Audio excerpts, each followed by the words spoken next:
and I will turn it over to Dan. Thank you, John. Excuse me, and welcome everyone. Today we are going to talk about grant writing, which I think is was the title of the course, but we're also going to talk about all those things that come up with it, including the pre-award steps, the process of networking and building teams and putting together a competitive proposal. And then we've also got Jennifer Silver here, I believe, who's going to talk about the post-award or the steps that sort of happen after you've actually been funded. So getting to the point where the proposal goes out the door is just sort of the first half of it. And there's a lot of stuff that goes on that people don't know about. So with that, I'd like to turn it over to Jesse Hernandez, one of the directors in our RSCs, the Research Service Centers at UTSA. And he's going to talk a bit about some of those first steps. And then I'll come back after his portion and we'll talk to you more about the proposal. Sounds good. Good afternoon, everyone. My name is Jesse Hernandez. I'm the assistant director. I work for under the VP Red Key under the Office of Sponsored Projects Administration. I work in the pre-award section. Specifically, I work in the Research Service Center. Our acronym is for HEBA. We work with the health, arts, college of education, business, and then associate VP offices tied with that. So there's a lot of other services that are tied to it, but we're here to help you with our pre-award activities that we provide. One of the things I wanted to talk about was our office. We serve as the coordinating central office. We function with two RSCs, so I described my RSC, the HEBA. There's another RSC called our Science and Education, Science and Engineering Office, and they work specifically with the colleges of sciences and the colleges of engineering in the activities that they've done.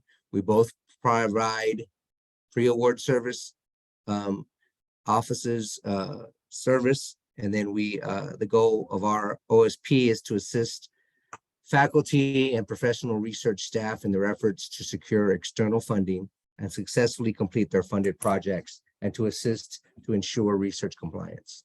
One of the other pieces that I'll be talking about also briefly will be our Office of Contract Industrial Agreements.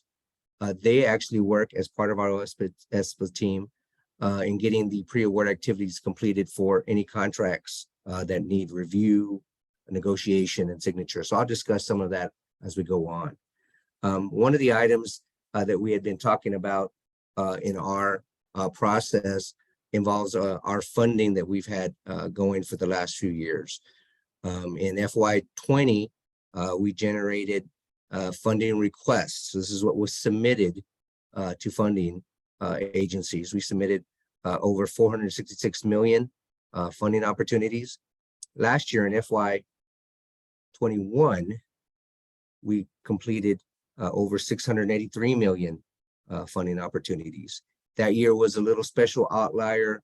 There was a lot of additional special one-time funding opportunities from the government, CARES Act, other opportunities like that. So we helped to generate over 683 million, like I said.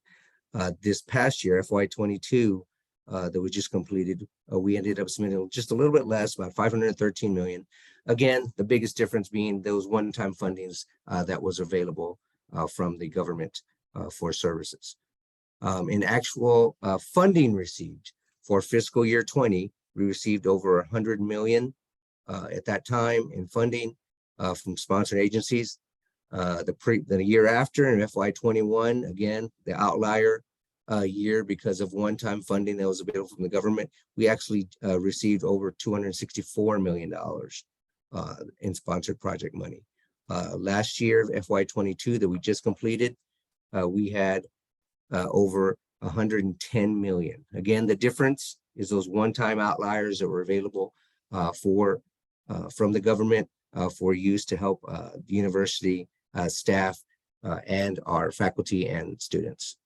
Those big outliers kind of skew it a little, but we have a reason for that.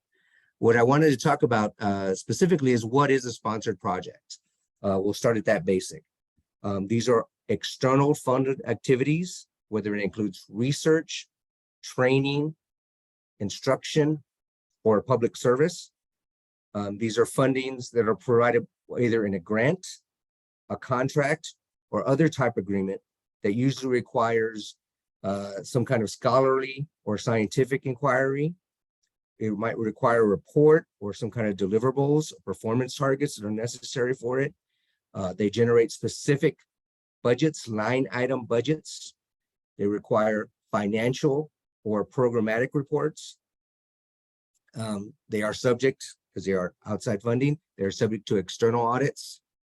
And there could be items, disposition of tangible items or intangible items. So maybe there's some equipment that we're getting, maybe there's technical reports that responds to, maybe we have IP data and copyright or inventions that are being generated.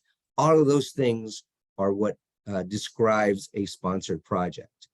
When should you contact the RSC? When you are looking for an application, whether it's internal or external funding, that may result in a financial award or requires institutional authorization, an official signature, official approval. That is the time when you should contact the RSC. Examples of those would be new contracts, new grant proposals.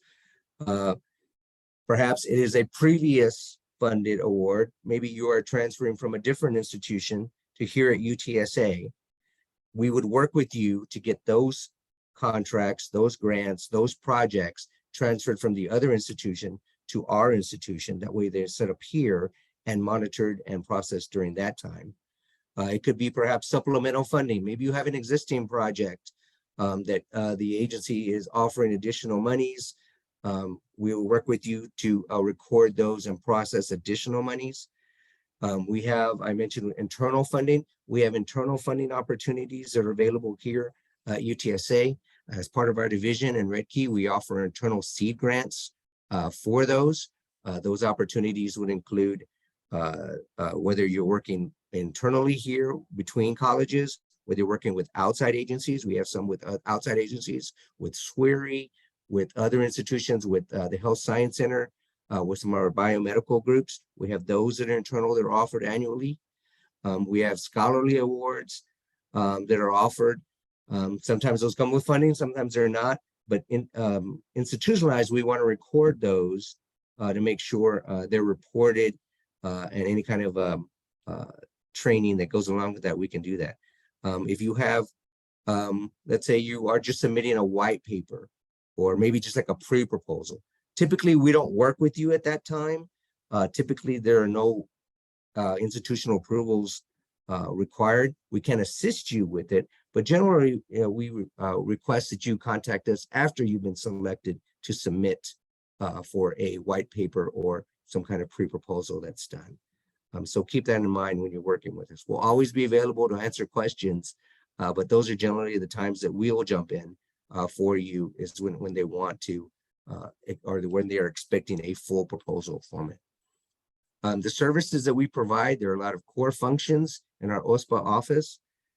There are assistance with the sponsored forms and applications. So when you come to us, we'll work with you. We'll help generate a submission checklist that has items listing that are required for the proposal. We'll list those that you are responsible for and those that we are responsible for. We'll meet that with a timeline, or when they're due. We'll get those items collected, generated, reviewed, and ultimately submitted by our proposal timeline.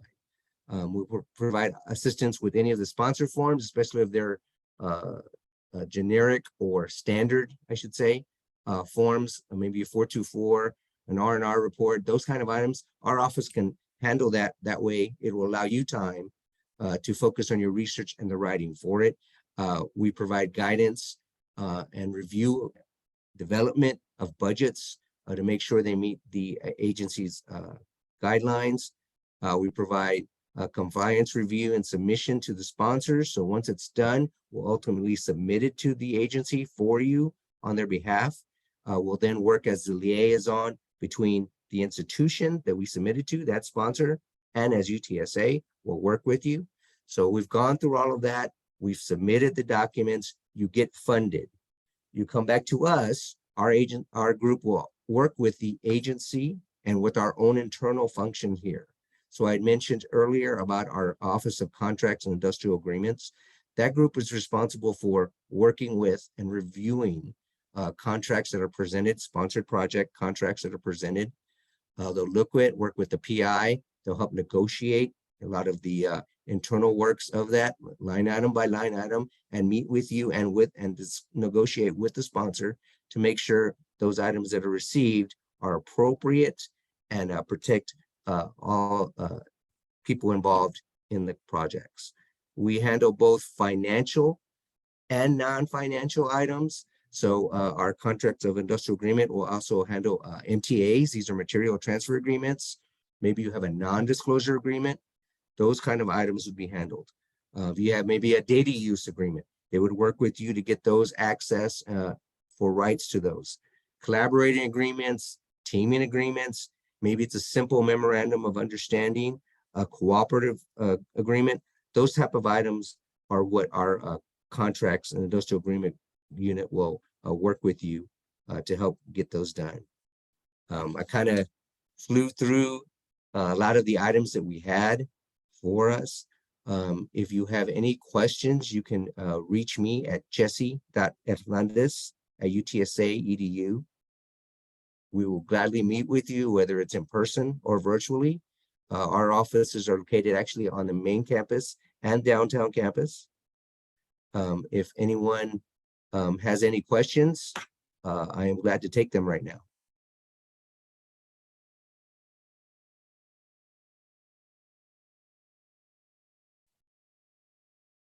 Thank you, Daniel, for putting my email address down in the chat. Appreciate it. Welcome.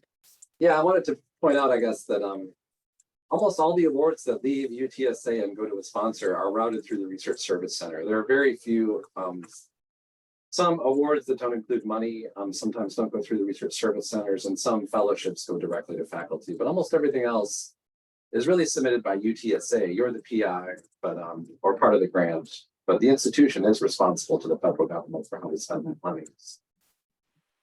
I wanted to make that clear. Any questions? And we'll have time for questions at the very end as well. See, thank you very much. Sure. I'm going to talk about the process of finding an opportunity, thinking strategically about how you might assemble a team to win against that opportunity. And we will talk about grant writing in particular. I'm going to share my screen.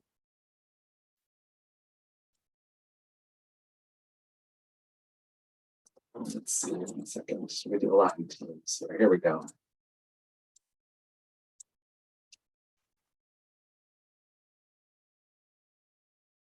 My screen.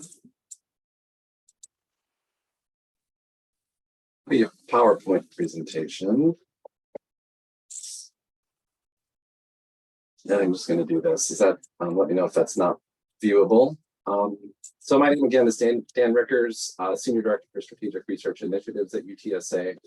Everyone presenting today is part of REDKey, the Division of Research, Economic Development, and Knowledge Enterprise at UTSA, commonly known as the Research Office on campuses. So I've created a presentation that is part reference and handbook that you can use to find links later, and also part presentation. So some slides I'll go through fairly quickly, but I want to talk about some of the best practices in research funding. We'll talk about agencies a little bit and how to find opportunities, including a bunch of links that I'm sharing. We'll talk about determining fit and competitiveness of your project against sponsors, solicitation or funding opportunity announcement.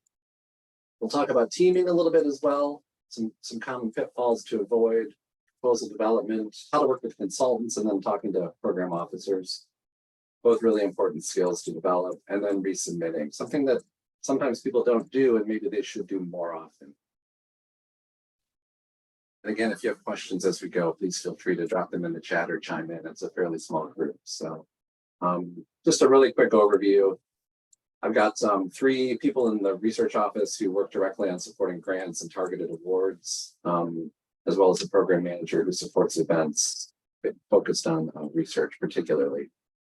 And then we also have this really great distributed model at UTSA where there's a grant development coordinator for each of the colleges. They report primarily to the associate deans for research with sort of dotted line reporting to me as well. These folks are generally your first point of contact. The central REDKey team tends to support proposals that are 5 a couple $5 million and bigger, and then some of the smaller stuff we support that's highly prestigious, like the NSF Career Award.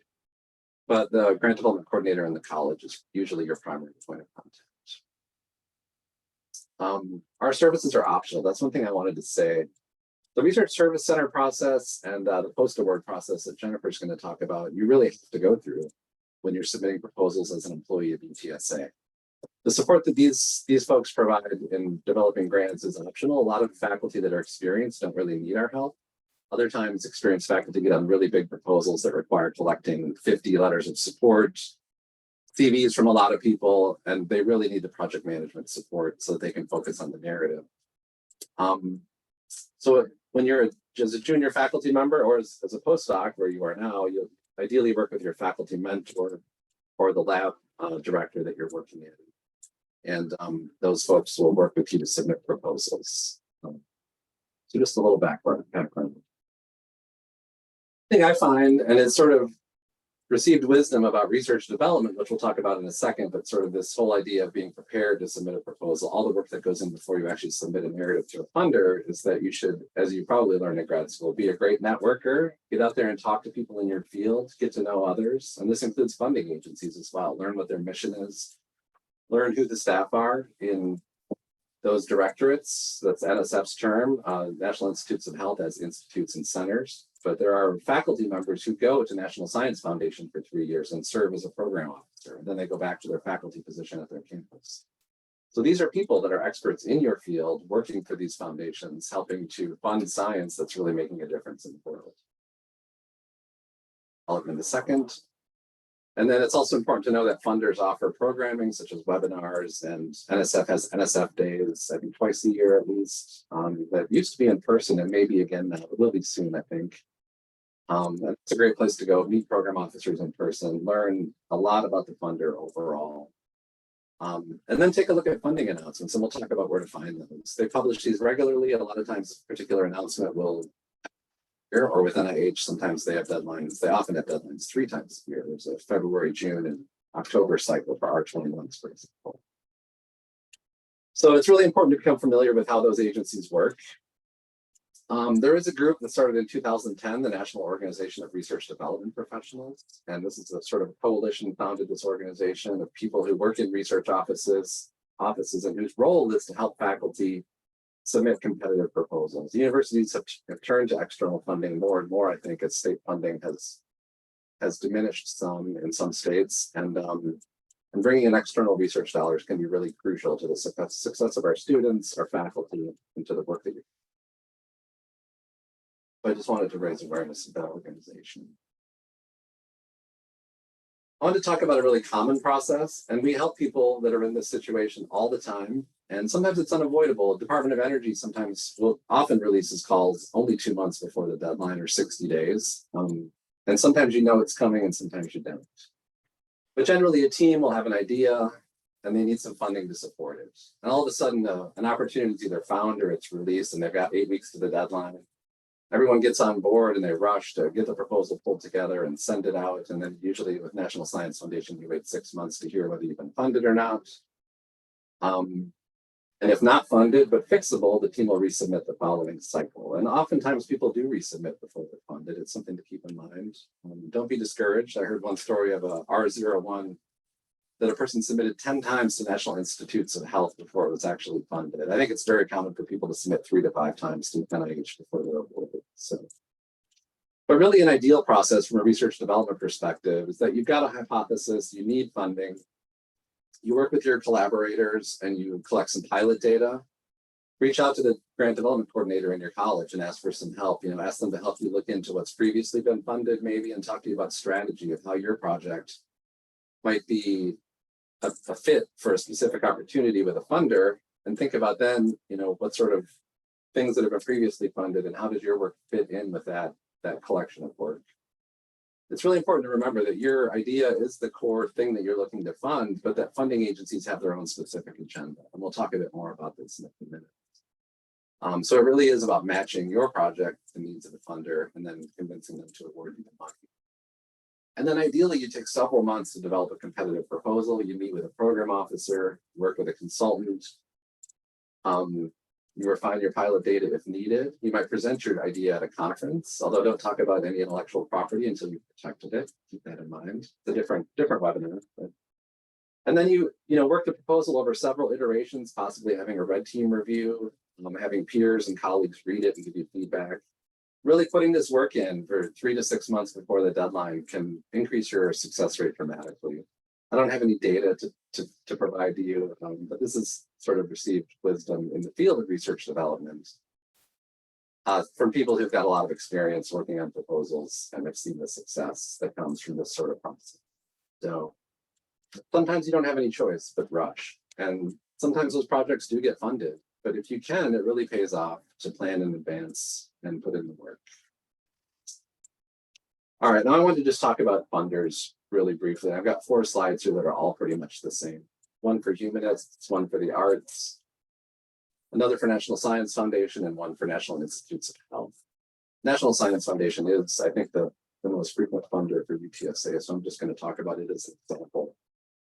But they've just recently created a program suitability and proposal concept tool where you can submit a one-pager to this website, and they will route it to the correct directorate and determine which program officer is best suited to talk to you about your idea, and then they'll reach out and set a meeting with you to discuss. I think it's really great. It'll save us time. Hopefully it'll get you to the right person quicker. And before this tool existed, what I would do is go in and find the right program officer for a faculty member, or ask the faculty member to take a look themselves and see where the best fit was. They also list opportunities at this link right here. They've got a database you can search. NSF and other funders frequently have events about the organization as a whole. Their specific directorates often have webinars where they talk about funding opportunities as well.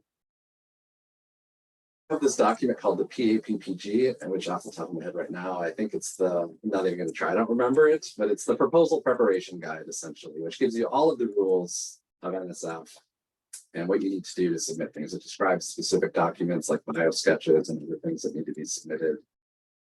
It also talks about communications. It's important to know that every funder that I know about there, every federal funder has a specific acknowledgement statement or at least some guidance that tells you once you've been awarded and you go release that press release or you get a journal article published, they require you to acknowledge that this work was funded by National Science Foundation through branch XYZ, on a certain date. And you can find the text at this link here, but NEH, NEA, NSF, NIH, DOD, they've all got this requirement. So just keep that in mind.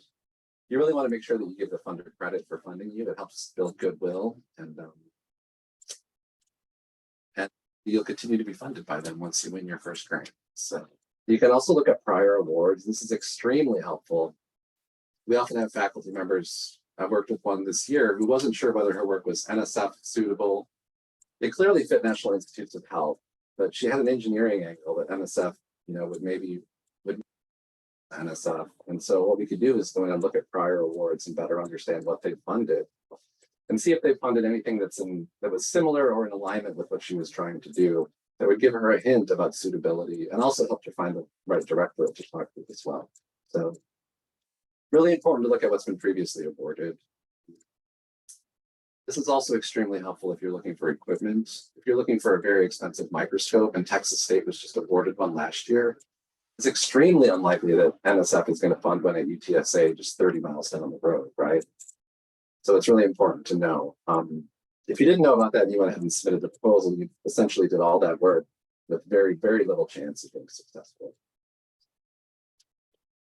For federal agencies, I think it's extremely important as well to take a look at their strategic planning documents. Every agency should have a strategic plan or an annual report that talks about their priorities. They're funded by tax dollars, and Congress allocates those dollars to these agencies, and these agencies report back to Congress. So it's extremely important that you understand their priorities. They have obligations to many people other than just the people that they fund and need to report about it. Funders also like to have press releases that talk about the amazing work that's happening with the things that they fund. So they do try to fund high impact projects. They fund things that are in alignment with national and with agency priorities. And I think the challenge for grant writers is to align the proposed work with the goals of the agency and the nation if it's federal. If it's a foundation that you're applying to, then those foundations have specific goals as well. Keep that in mind. Lastly, I think I would just say, volunteer to review. Being a reviewer on proposals, I think, is one of the most valuable experiences you can get as a faculty member who needs funded research. As someone who's read a lot of proposals myself, that experience and looking at other people's reviews too and the comments that they provide have been really instrumental to helping me advance in this field. So I include links for each of these funders where you can sign up to volunteer to review. It's worth noting the National Science Foundation does pay you as a reviewer. I think it's a couple $100 a day, plus travel if you have to go to DC. There have been more reviews online since the pandemic.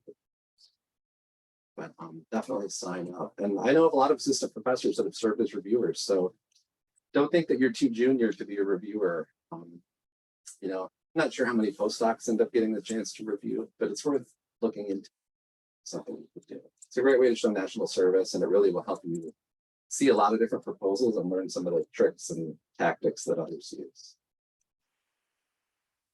Can't quite see the chat here. So John, if there are any questions, please just chime in. All right, so here are the links to the NIH sites as well. Next, I want to talk about funding opportunities. UTSA offers internal seed grants. I don't know that we have any for postdocs right now, but we do have some for faculty. And many of these internal seed grants do allow salary for researchers in addition to the PI, so the principal investigator. So some of your postdoc salary could potentially be offset by an internal seed grant. You need to take a look at the rules on each of these to determine which ones might be a fit. Grants.gov is a federal website where every federal funding opportunity is required by law to be posted. You can create an account here and you can conduct a search based on your keywords, and then you can sign up to receive emails based on that search when anything new comes out that aligns with your search terms. I think it's extremely helpful, and I highly recommend it. Do that just as a basic first step to learn about funding. As I mentioned, funding agencies have their own websites that list funding opportunities.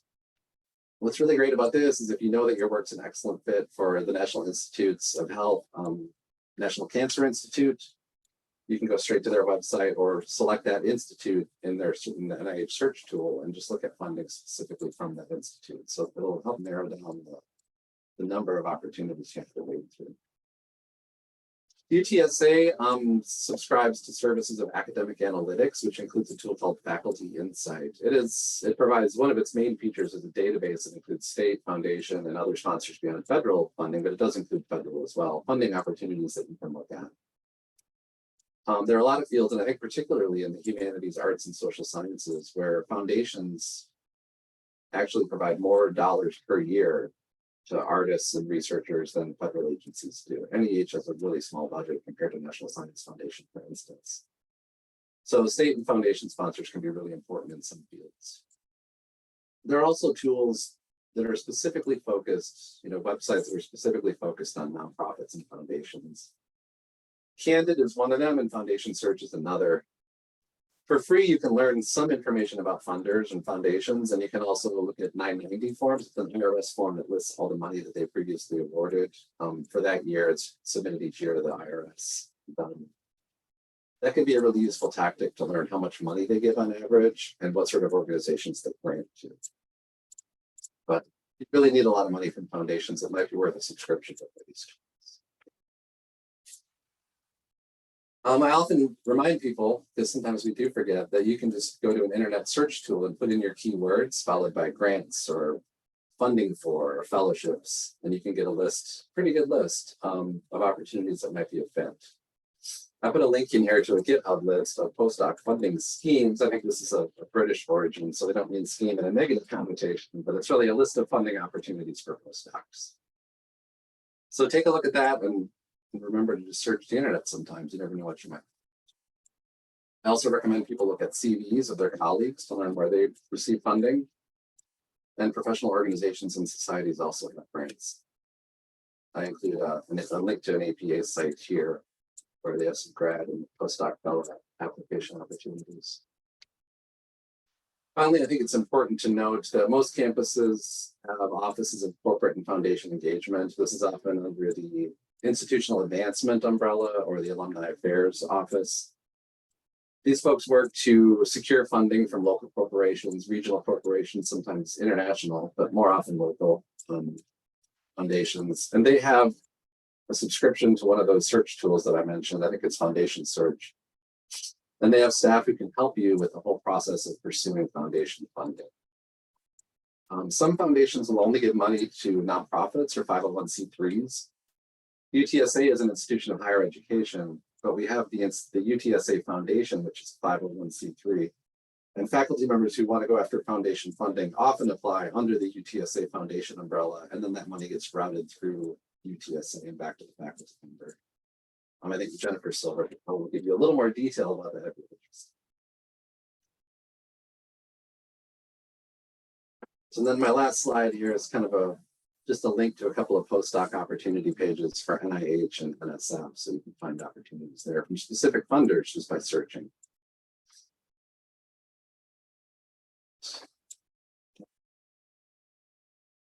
Limited submissions are opportunities that funders post and only allow a certain number of proposals from a university. So we have a person who manages this process for us, Lindsay Leibovitz, in my office, and she sends out a weekly email on Wednesdays.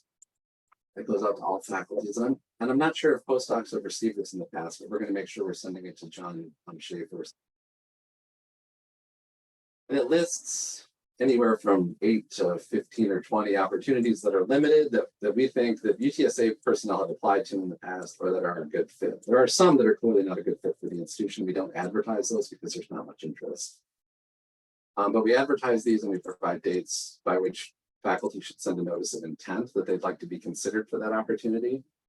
If we have more applicants than we're allowed, then we run a competition using external reviewers to help us determine which of the proposals we receive are most impactful.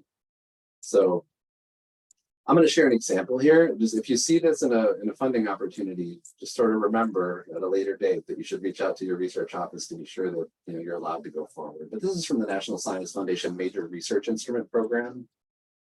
In this case, they allowed 3 proposals, 2 that are track 1, which is down here. Track 1 is $100,000 up to $1 million, and then 1 submission in track 2, which is $1 to $4 million. So this is a fairly popular program. This year, I think we had 8 applicants to track 1.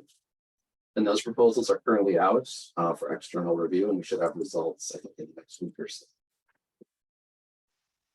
So that's limited submissions. Just keep that in mind. Some opportunities are limited by PI as well. Some say that you can only be a lead PI in 1 proposal. And the institution doesn't care so much about those because you're the PI. It's your responsibility to know how many proposals you're engaged in. And we don't necessarily need to compete or control. So we're really focused on the limits per organization. All right, I wanted to talk about funding opportunities and how to read them. And I'm going to pull up an NSF example here in a second. You're looking at a funding opportunity. There's some really important things to consider. Is UTSA eligible, or are you eligible if it's a direct to the PI award? But so many of them are focused on the institution. And as I mentioned, we're an institution of higher education. We're actually a public institution of higher education. And we have the nonprofit through UTSA Foundation. So there are 2 ways you can be eligible with UTSA. And then we talk about PI eligibility. Are you eligible to be a PI? Postdocs, grad students, in most cases are not eligible. They work with their employer, the head of their lab or their center, their mentor to join a proposal effort, and then you might be a senior personnel or key personnel. It kind of depends. But you can be included on the budget. Generally, postdocs aren't allowed to lead. I would say that the exception there is when you're applying for fellowships that are specifically for postdocs. Then that award does go to you to support your salary at work. And then I would say take a look at the budget. Does it fit your project? If you need $1 million and you're looking at an opportunity that only allows up to $500,000, then it's not a very good fit unless you can cut your project in half and sort of do the first half of it with that smaller amount of money, and then later go after the money to fund the second. So think about how much money you need to complete the project, and that might vary. It might be maybe it would be 750 to 1.5 million would be enough. So you need to find an opportunity that falls somewhere within that. And think about the deadline. The deadline's coming up in 3 weeks and you've not really got any previous proposals you can pull from. You have to start from scratch. That's going to be a really heavy lift in most cases. So think about whether the program is cyclical. As I mentioned, NIH has some programs with 3 deadlines a year. NSF often repeats things annually. And sometimes funders release a call one time with one deadline and they never release it again. So you have that one chance to apply. So I would just say that keep that in mind as you're looking at proposals. All right, one other thing about fit and your position as a postdoc working with faculty, I think it's really important to remember that you should understand your role and the credit you're going to receive when you join in.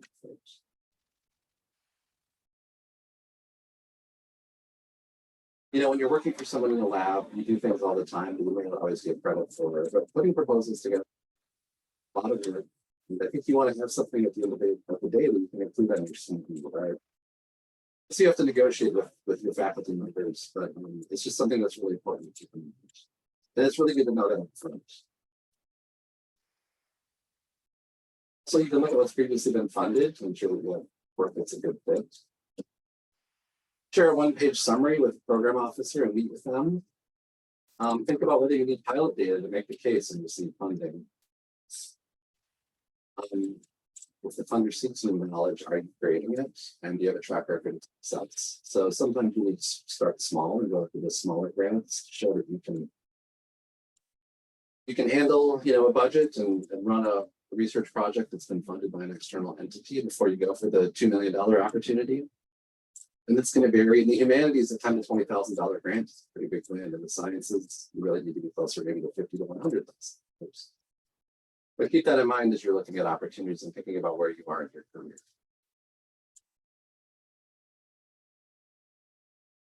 Just wanted to go back really quickly and take a look. Yeah, here's the MRI announcement. Can you all see that?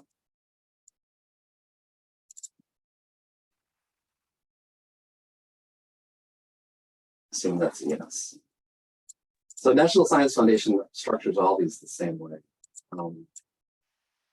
Program solicitation has a number that starts with the year. So previously it was the 2015. This one is still the 2018 solicitation, and there's a new one coming. I'm hearing from people out in the field.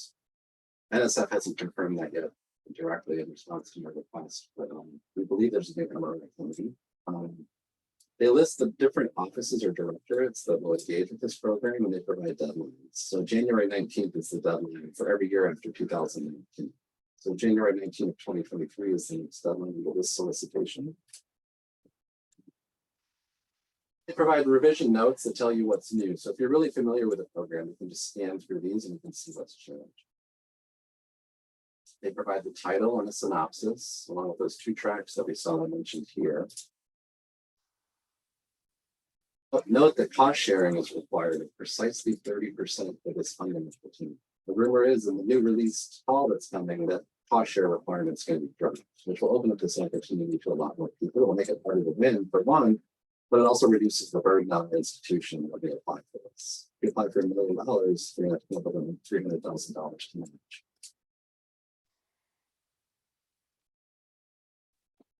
Then there's a program officer. Randy Phelps is the person you reach out to with questions, and they provide his contact information. They provide federal domestic assistance numbers, which really links your research to specific categories for reporting requirements. There may be other uses for this information. This is a standard grant, and as Jesse mentioned, you might apply for a grant, a cooperative agreement, any number of different mechanisms. But this one's a grant. They expect to make 150 awards, and they have $75 million that they're willing to spend on this program. So if a program doesn't list the amount of money that they're willing to pay per award, you can just do the simple math of dividing 75 million by 150, and you can find out what the average award is. This one actually tells you and limits you to $4 million. Then they'll let you know who may submit. For eligibility, institutions of higher education, not-for-profit, non-degree granting domestic U.S. organizations, etc. We see institutions of higher ed listed. We know we're eligible. We don't really have to read through the rest of this, but they do provide a list of who all is eligible.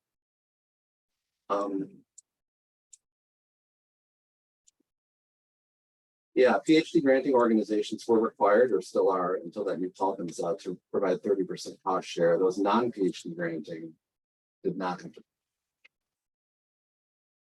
There was a PI. And we're allowed to submit 3 opportunities, so limit them. And down below here, they give you the full proposal preparation and submission instructions. So they repeat some of this information that's provided at the top. And then you through sort of the program goals, background, scope. This is really important stuff to read. I tell people to read every letter you find in a solicitation or funding opportunity, so because it's really important to look at what fine print. Sometimes there are specific things that will appear in here that make you ineligible, whereas you maybe thought you were eligible previously. So I think it's really important. Also, reviewers really get to know these programs extremely well, and when they review your proposal, there may be things that they're looking for. But if you omit it, could cause your proposal not to be. We have our grant development coordinators and the research service centers actually do a really great job of checking this. And you do meet the requirements, but it's always good to be sure yourself is good. So I think I'm going to stop there with the call.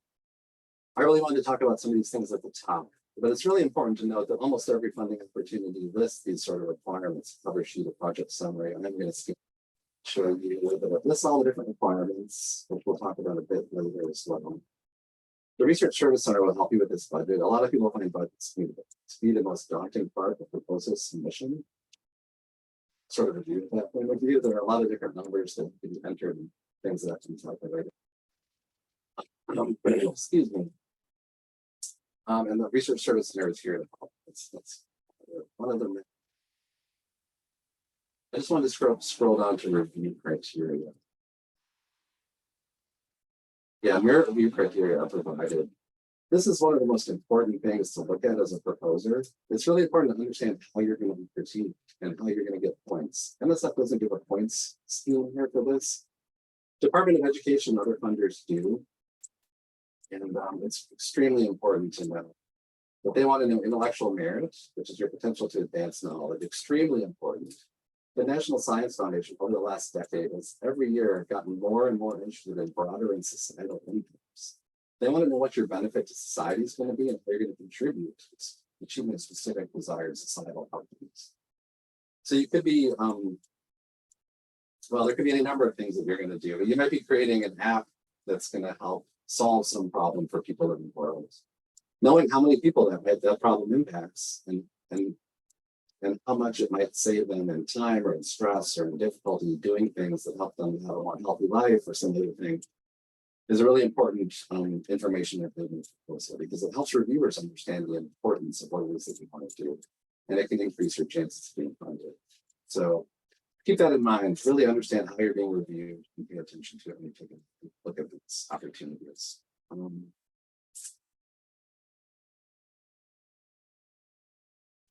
don't see any in the chat rooms. All right, teaming. Say research teaming can be great, and as some of you know, it sometimes can be stressful. But there is an organization that studies team science, team research. If you're not a scientist, it still be applicable. International Network for the Science of Team Science. They have a conference every year. They have regular meetings, publications that are extremely helpful. My advice, especially for folks who are sort of starting out as postdocs, grad students, junior faculty, is to be really intentional when you invite team members. Think about what they're going to bring. Think about how they contribute. And think about whether you really need them, because it's extremely difficult to uninvite people. It can be really awkward, and it can ruin relationships for many years to come. I know this from experience. So just keep that in mind. Be careful when you invite people, because if you ask them to leave a team later, they might have extremely hard feelings. Also, once you've got a team assembled, spend time getting that team together and meeting to help them really work like a team. Get to know what each person's priorities are. Think about what they contribute and how they can report together really successful. And then just watch out for groupthink. Sometimes there'll be a person on your team who, I call them an outlier here, but someone who doesn't maybe agree with the direction that the project is taking, and they have really interesting viewpoint that should be listened to. So I would just say make time to think about them. I shared a link to an article here that suggests smaller teams are more disruptive, which does kind of make sense in some ways. I thought that was interesting. Some people are doing work that is disruptive and is extremely new and possibly paradigm changing. They go back to that old Stephen Kuhn, Thomas Kuhn, Dr. Kuhn's book from a long time ago. And then others work in fields that are already well established and are building knowledge incrementally. And both of those things happen, and they're both really important. But think about the kind of research that you want to do, and think about what sort of team or what sort of process might help you achieve that most effectively. Grant writing tips. I just have a few things here. There are many, many components to a proposal. People think about writing grants as writing this narrative that tells someone what it is they're going to do. And that's a really important part of it. And it's usually somewhere between 12 and 30 pages. But you also need an executive summary. Then ideally you'd write at the end, right after you've got all your ideas hashed out.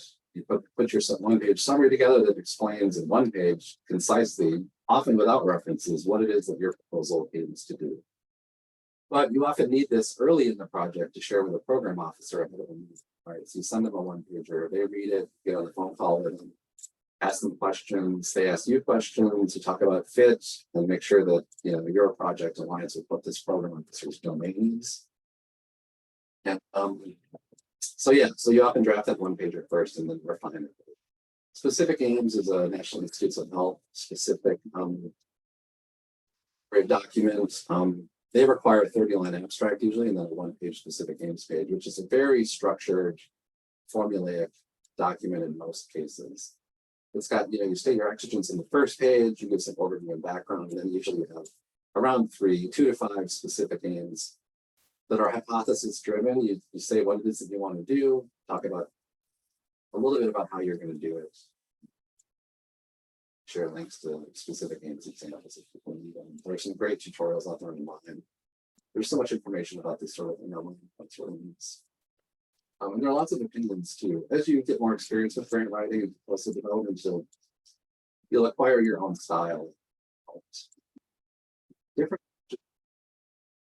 Often a data management plan is required. It can just be 1 to 2 pages. Sometimes it's longer, but here you describe how you're going to manage and handle the data that you acquire, where it's going to be stored. National Science Foundation has several data repositories around the nation, so you can look to those if possible, or sometimes our campus has some data repository capabilities as well. For things like the National Science Foundation Career Program, there's a postdoctoral mentoring program or document that's required that explains how you will mentor the postdoc that you're going to hire as part of your career proposal. Career proposals aren't that much money, and hiring postdocs under that mechanism is fairly uncommon, but it does. I want to include that as just another document that's needed. Sometimes evaluation plans are required. Often you can internally evaluate, but sometimes you're required to find an evaluator from outside of your college or university. And there are universities that provide this as a service. They'll provide you an evaluation plan, they'll know how much of the budget they need to provide that service, and you write them into the project. Then biosketches and current and pending support are required, usually 2 to 5 pages. Biosketches give reviewers a chance to see your history and know what you've done in the past and establish your credibility as a researcher, as someone who's capable of pulling off this project that you're proposing. Current and pending support also helps them assess what you've won in the past, what you've currently got going. And when it comes to pending support, it helps them have reassurance that you've got the time to do this project. If you've got 80% of your time already committed to funded research projects, you probably shouldn't apply for any more. So you've got a little bit less of your time allocated, unless you're a full-time researcher and you really are expected to be 100% on grants. But I think you'll sort of know when you've got enough research funding and enough projects underway. Even when you're funded, people do still keep applying because eventually that funding runs out, right? You need following funding to keep working. I just wanted to make sure you're all aware that there are a lot of different components, and that's where the grant development coordinators are here to help, in the research service centers. We're here to help collect these for you and make sure that they're completed according to the rules. And ideally, that leaves you time to focus on them. Right. So when it comes to grant writing, I recommend people use an outline to guide their development. A lot of times funding opportunities, when it has the application instructions, lists things that you need to include. And it's really important, I think, that you follow that list in that order. Reviewers might be asked to look at 10 to 20 proposals. And every proposal, if it's structured the same, makes it super easy for the reviewer to find something they want to find. Let's say they're just really interested in your methodology, right? Every one of those proposals, they can go through and look at the methodology section. And some reviewers might use that as a way to weed some proposals out. If they start with 20, if they find 3 that are sort of weak methodologies, they maybe can put those on the side and say, well, these maybe don't seem like they're going to be competing. And then they focus on the other 17. So when the funder gives you an outline, I would say stick to it in almost every case. Keep the tone formal, but it's become more common to use first person in your proposals. One of our scientists who just won a Department of Energy Early Career Award actually told an anecdote about her daughter. So she used the first person and said, I was blah, blah, blah, and told this story that actually perfectly illustrated a key point she was trying to make in her proposal. So I think in the past, formality in the third person is very common. But now I would say in the last 10 years, first person has become. I would still try to limit it, but if you feel it's appropriate, I would say don't hold it. Think about the words that you choose. Reviewers tend to be experts. You often have experts in your field reviewing the proposal, but you will at times also have people review who are not experts. So I think it's really important to not be too technical. Make sure that that program director, who may be one of the people who has the final decision about whether you get funded, can actually understand what it is that you're trying to propose. And you often have reviewers who are adjacent to your field. And I think it's really important to find your terms in context or bring those terms down just a notch so that a generalist who's got at least a master's degree or a PhD in a different field will be able to follow the plan. I would say don't exaggerate, but do emphasize what's important. And I would say judiciously using bold and underlining the proposals, it's almost always allowed. And it's something that's really important to do. Just don't overdo it. If you bold every other sentence, then it becomes meaningless, right? So keep that in mind. And I would just say use active voice. Again, think about that reviewer flying to DC for a review meeting. He's got 20 proposals he's trying to get through, he or she, and she has to find a way to weed them out. If you've got lots of typos or grammatical mistakes and you're not a very clear writer, then that's going to really, or you haven't had time to clarify your writing, it's going to make it easy for them to reject it. So just really, that's where using grant development coordinators and other personnel, colleagues to review your proposal. Sometimes hiring an editor can be really important, especially if you're not a native speaker of English. It's something to consider. All right. Yeah, brevity's not always best, so make sure that you spell out your acronyms and first use. Sometimes people use local place names and forget that someone from a different part of the country might be reading the proposal. Provide data and evidence and ask others to read your proposal. And a lot of times proposals want institutional background, facilities and equipment descriptions. We've got that content from other proposals. Your grant development coordinator, your fellow faculty, your peers have that content, and you should be able to just ask for it, get it, and then modify it to fit your proposal. People have made the mistake of taking facilities and equipment documents from a different proposal and just pasting it into their new proposal without modifying. So make sure that what you include there is relevant to your work. Make sure it's up to date. Never needs to look at a center website or another website to make sure that what you're saying is actually still true about the center or lab that you're writing about. So I'll share these slides with you. So again, here I mentioned that reviewers sometimes have a heavy burden. Follow the guidance in the FOA, funding opportunity announcement. Yeah, broader and societal impacts we've talked about. And then think about points of failure. A really important thing that people sometimes don't do is think about where your project might fail. If you've got a point in your project where you're going to be testing a hypothesis and you're going to come down to a yes or no, does it work or doesn't it work? What do you do if it doesn't work? If that's the first third of your project and it doesn't work, then are you done and you send the rest of the money back to National Science Foundation? Or do you have a plan for how you address that failure and move forward? So you say, ideally, we believe we're going to find X, and then we can move forward to step 2. If instead we find Y, then that means we're going to step 2B, which then gives you a path forward to maybe to get to step 3 and actually produce meaningful results. Reviewers often look for these points of failure as ways to weed out proposals and consider whether you should be funded and whether you can all the money you're asking. So it is also possible that you might have a point of failure that you can't recover from. In that case, I would think about just trying to fund that portion of the project that gets you up to that point, where you either get a yes or no answer, either move forward or don't move forward. So you could look for a smaller opportunity just to fund a little piece of it. And most National Science Foundation directorates are able to grant below $100,000. They have an open opportunities you can apply to anytime. You just ask those program officer for that little step. Right. So that's it on grant writing. When it comes to consultants, we often hire consultants for large and very competitive and highly prestigious opportunities. They agree to work with you, they set time aside, and they often ask you to set deadlines. Please meet your deadlines to consultants. It's really important. They're working as a consultant often to pay the bills. It's their job. And if you say you're going to send something to them on a Monday, you don't send it until Friday, that's an entire week where they had maybe set aside a half a day or a couple of days to work on your project, and they didn't have that work in their queue, so they weren't able to do it. They couldn't bill for it. And so keep that in mind. Consultants are great because they look at many proposals per year. They maintain expert knowledge of funders, and they support your project's writing, organization. They really are. So we've got different consultants. Some are experts with National Science Foundation, some with National Institutes of Health. They really know their stuff. So. And then finally, 2 slides to go. I know I'm almost out of time here before we turn it over to Jennifer.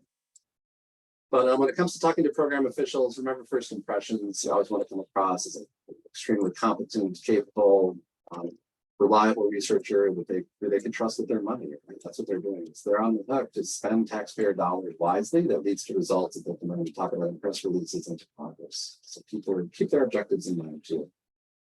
Prepare for the program. You want to find the right program officer, and sometimes you're not sure, and that's okay. You can let them know when you reach out to them. You know, you're fairly certain, but there's also another director or institute where your research might fit as well. Sometimes, you know, NSF now has that tool where you can share your concept paper, and they'll actually have someone reach out to you. So then prepare questions in advance, and then remember these are really busy people, so be clear and succinct, but also leave room for them to talk. Often leave that long, uncomfortable silence, maybe not often, but a couple times leave it and see what the program officer might volunteer. I've had them say some really extremely helpful things by giving that space for them. And then afterward, it never hurts to follow up with a thank you. Revising and resubmitting. When you get reviewer comments back, you know, think about whether you can address the limitations. Did you need more pilot data? Or was it a matter of not having enough impact? Sometimes reviewers don't understand what you're trying to say, and it's often easy to think, well, maybe they weren't in my field, they didn't share my expertise, but sometimes your writing can be made clearer, and that will help obviate sort of this problem in the future. So keep that in mind. So, and then when does the opportunity come back up? Is it a 3-time-a-year opportunity? Is it annual? There are some opportunities that only come out once every 5 years. Those are usually really big center opportunities. Whether you have time to fix your proposal for the next one. Never hurts to follow up with a program officer if you have some good questions to ask. Sometimes it's a matter of finding a different opportunity that's a better fit. But essentially think about revising this. So you've already put in a ton of work to create a proposal, 30-some pages. Can you fix it and resubmit it and possibly get it funded? It's a lot less work than starting from scratch on a new project. That's it. If you have any questions, I'm happy to take them now or at the end. We've got a few minutes, but I'd like to turn it over to Jennifer next. Thank you very much for your time today.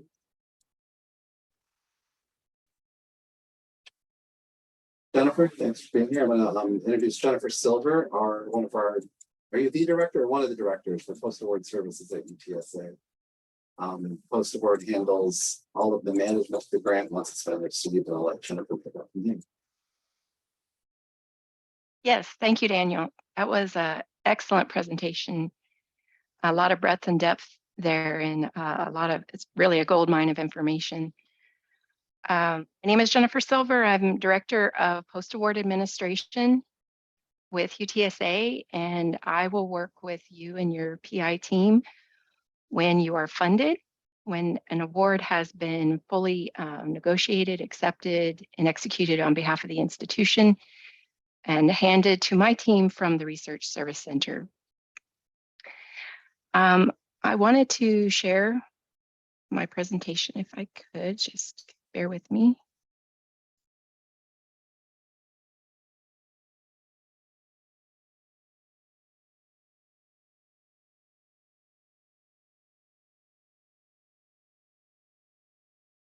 Okay, so I wanted to share this presentation. It's a little short, but it might be something that you can put in your toolbox. Did I lose it for you? Can y'all see it? Yes, we can. Thank you. Okay, so we are under the Office of Research, Finance, and Operations, or ORFO, under the Vice President for Research, Economic Development, Knowledge Enterprise. And I'm presenting today under Post-Award Administration, or PAA. And we have a sister department called Grants, Contracts, and Financial Services. And the roles that we serve, Post-Award is kind of the front-facing front office, if you will, of Post-Award Administration, and Grants and Contracts, or GCFS, is the back office. So we tend to be the gatekeeper of all the information regarding post-award administration. We work very closely with the grant accountants, but we tend to keep that conversation internal. And for the folks out in the colleges and departments, you have one team to get to know. So I'm been at UTSA. This last month was 24 years. I have seen UTSA grow in research and as an institution over the years. It's a very exciting time to be part of UTSA and research. The level and maturity of research administration has really reached a peak. And as you can see from Daniel's presentation and Jesse's presentation, that network or that pipeline of proposing and pursuing funding is robust. You have some excellent resources, and I encourage you to reach out at any time with any questions to anyone in this group. So I wanted to also, moving along, just explain that our role is that we're chief liaison between the university and sponsors. So once again, Jesse's team and the Research Service Centers, they've accepted this award on behalf of the institution. And my team is with you during the life of the performance of the project so that we can help you stay in compliance with the terms and conditions of the award. But not only that, we can help you navigate any changes or notifications or anything that happens during the life of a project, because we're in the phase of reality, and proposal phase is kind of more like an idea phase, but the rubber hits the road when we're performing. And so we're there to help you with any ins and outs or changes that occur, staff changes, PEI changes, all of that. We are the spokesman for you with the sponsor on those changes. So you see my name and contact, and my assistant director is Justin Marmolejo. And then Grants and Contracts is listed to explain their role in making sure that the accounting is done correctly, it's recorded. They are in charge of reporting financials and also handling the receivables, depending on the terms and conditions of the award as to how that funding takes place. So when do we start working with you? Once again, it's imperative to know that cutoff from the Research Service Center once everything has been proposed, negotiated, an award has been made and accepted on behalf of the institution. After that point is when my team takes over. So we have an internal electronic pipeline where the award is handed to us, and the components of that award would be, of course, the notice of award and the mechanism, whether it's an agreement, whether it's a letter, could be a contract, it could be a task order under a master agreement. Of course, then the budget. The budget is important because it's a translation of the sponsor approved budget. And we're going to set that up in the funding account system for you.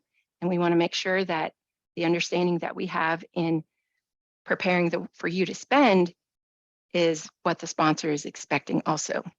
Not all accounting systems are the same, but we make very sure that that translation or that crosswalk is accurate.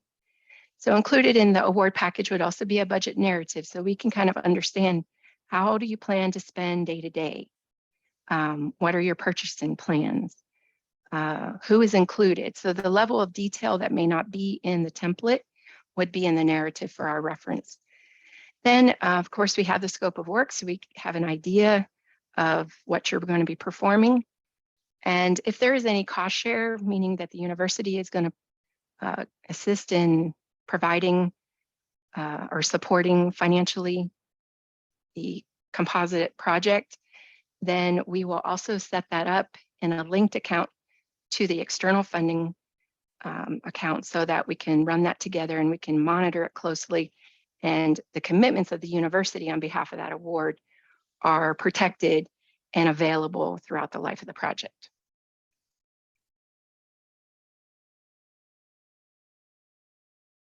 Next, we work very closely in this performance pipeline then of an award. Our upstream partner is the Business Service Center. So in your colleges or departments, you should have in mind who your Business Service Center contact is. When an award is made and we have set it up in the accounting system, we're going to call a meeting. We're going to ask that you attend, the PI team, anybody else that's on the performing team. We're going to ask for a Business Service Center representative to be there, especially the reconciler, because that's very important for all of us to understand the compliant performance of the budget is taking place. So we're going to call a meeting. We're going to go over certain things like the award package that I just mentioned. We're going to go through each of those documents. We're going to talk about the budget. And of course, you helped write the proposal and you know what's in the approved budget. But we're going to talk about timelines. You know, who is on payroll when? Payroll may not come into effect for 9 months. It may not be till next summer. So we kind of want to just gauge from the group, make sure everybody understands at what point do we need to execute the expenditures for your project, because performance is also on a timeline, and we want to make sure that we're spending in the right timeline proportionally to the award. So that's a great time also to ask any questions that folks have on how to execute an expense. We're also going to talk about reporting and reporting timelines and due dates and how to know when we have to fulfill those milestones of reporting. And we'll show you the tools that we have set up with PeopleSoft, and they're tied in a dashboard to the expenditure side and some proposal information so that we can have a really good network of operating that. So the question then comes up, when do I work with post-award versus a Business Service Center? So think about it this way. Business Service Center is operational. So anything involved in operating and performing the research. So involving payroll, getting people paid, getting purchases ordered, all of that would be operational, and that would be in the college. That would be in your Business Service Center, your representative, or in your department if that's where they're located. That's when you would go to the Business Service Center for help with the project. Now, for post-award administration, we're more higher level. Think of terms and conditions, compliance, and coordinating the work with the sponsors. So the sponsors want reports every 6 months. We're going to show you the milestone timeline to help you keep up with that, but we're also going to monitor and make sure that that's met. Any expenditures that the Business Service Center kicks off for that will route through us for review and approval before it's finalized. So at this time, UTSA does 100% review of all research expenditures. Anything sponsored actually gets reviewed at this time. It's a lot. Last month, we reviewed 1,500 events of expenditures on projects, and there's 10 of us in my office. So we want that spending to move forward. Sponsors consider a project in successful operation if they're seeing invoices, if they're seeing drawdowns happening. So we want that spending to occur, because even if you're doing all the work here, maybe on a department budget, the sponsor is going to say, well, you know, you haven't invoiced me for anything, so maybe you're not doing the work. So part of that spending following the approved budget on the timeline proposed is very important for even rating successive performance. I also included our contact information once again, and when you receive this, the link should be active for or our staffing. In fact, I can, I'll make sure it's active. I did that earlier, but it's not, but I will make sure that's active because Postal Board Administration online on our site in Redkey explains what we do. It also gives a lot more detail in our contact information and also some information on compliance activities like payroll confirmation, which is a federal procedure that has to be done twice a year to verify payroll. We also are in charge of submitting subrecipient agreements to the partners on the project. So we may have a lot of interactions for those various functions. And once again, particular to the award that we're meeting with you on, we'll go over those specific terms and conditions. UTSA has a variety of obviously of sponsors, federal, state, local, private. But just so you know, for consistency and consistent treatment of things, we follow, first of all, university policy, state rules for procurement and for being a state institution. We marry that in with the federal terms and conditions or terms and conditions of the award, but then overarchingly, we manage everything as if it's federal. So that's the conservative measure that we have and in the application of consistent treatment. So I hope that helps you understand a little bit about what's going to happen when you get an award. And I welcome you to reach out anytime with questions or really try to understand your award and your agreements there. Do we have any questions?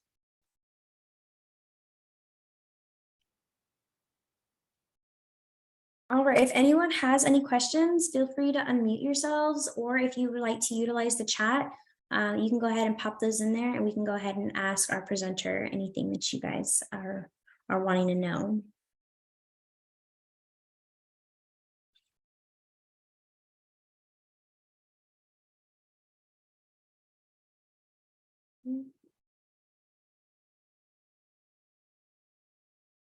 All right.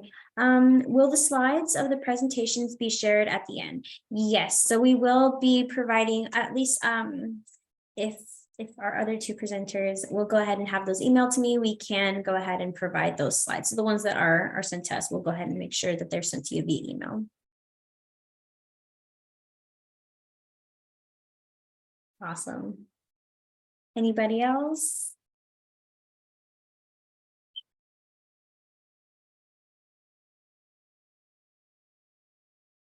All right.